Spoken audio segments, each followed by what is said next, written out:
আমরা এখন কক্সবাজারের কবিতা বিচে। আমরা এখনো ইনানিতে যাই নাই।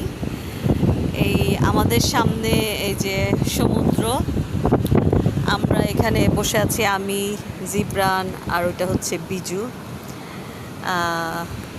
জিব্রান, কি কিছু বলতে চাও? Um, এই যে বিচটা,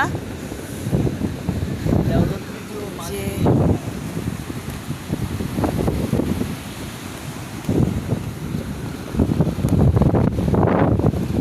এই যে জিব্রানের বাবা ওইখানে।